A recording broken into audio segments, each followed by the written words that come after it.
국회의장이 무소속인 이유는 여와 야를 넘어서 불편부당하게 행동하여 상생의 정치, 화합의 정치를 이끌어라 하는 데 있습니다.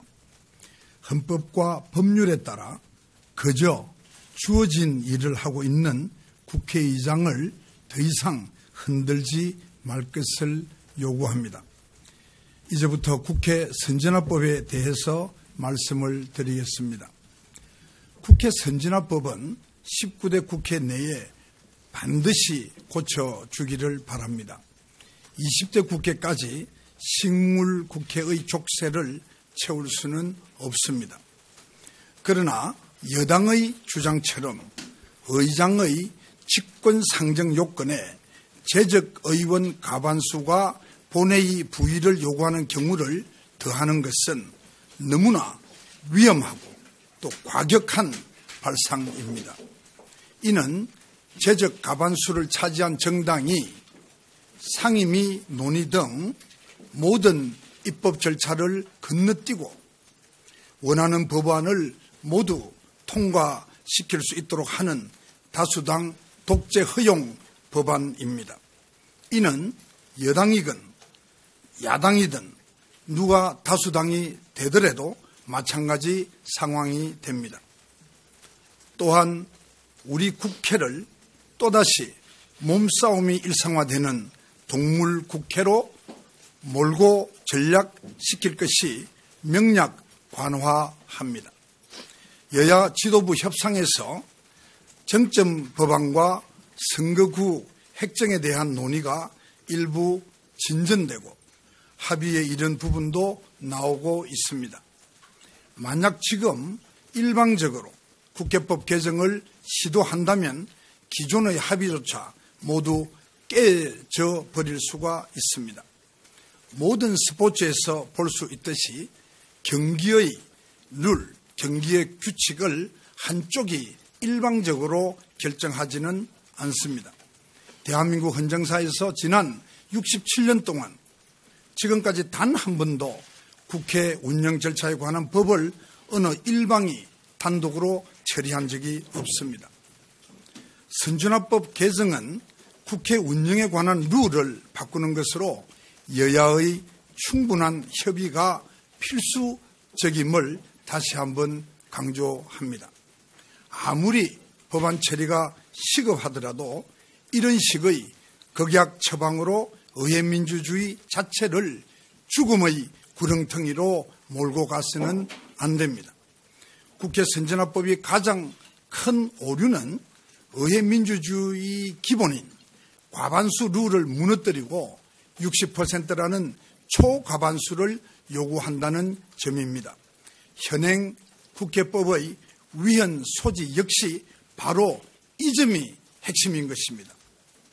과반수가 아닌 60%의 찬성이 필요하기 때문에 국민이 제대로 일하라고 만들어준 과반수 정당조차 아무 일을 하지 못하고 시급한 민생 현안과 국익과 직결된 법안이 상임위원회에서 한 발자국도 나가지 못하고 있는 것입니다. 국회법은 바꿔야 하지만은 제대로 바꿔야 합니다.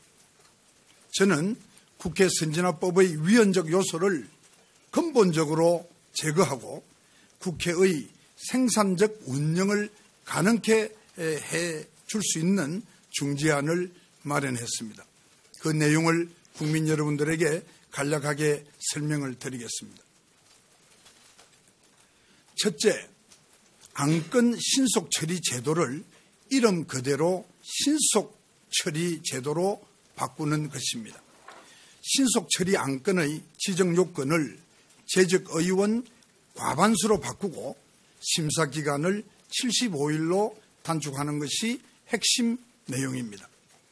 국회의장 직권 상정을 엄격하게 하는 대신 도입된 안건 신속처리 제도는 그 지정에 60%의 찬성을 요하고 있고 심사기간도 최장 330일에 달하기 때문에 시급한 안건을 신속하게 처리하기 위한 제도 본래의 취지를 전혀 살려내지 못하고 있는 것입니다.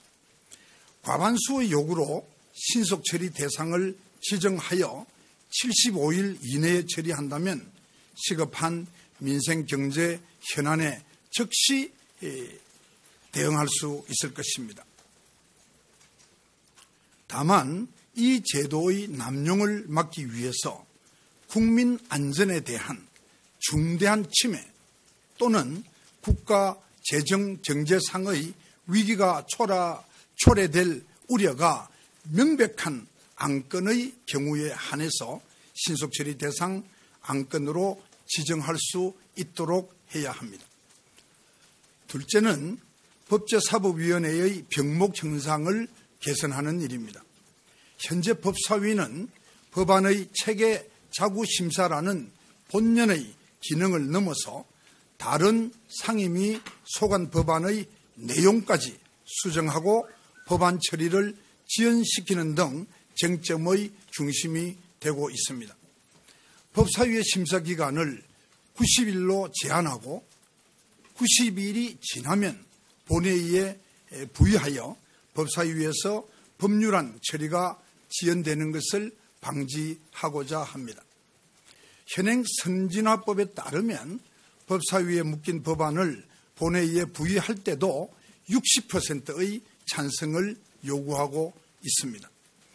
이에 법사위에서 90일 이내에 심사를 마치지 아니하는 경우 심사를 마친 것으로 보고 본회의에 부의하여 처리하되 다만 법사위원장과 간사가 서면으로 합의하는 경우와 법사위 재직위원 과반수가 서면으로 요구하는 경우 60일 범위에서 한 차례만 연장할 수 있도록 하였습니다.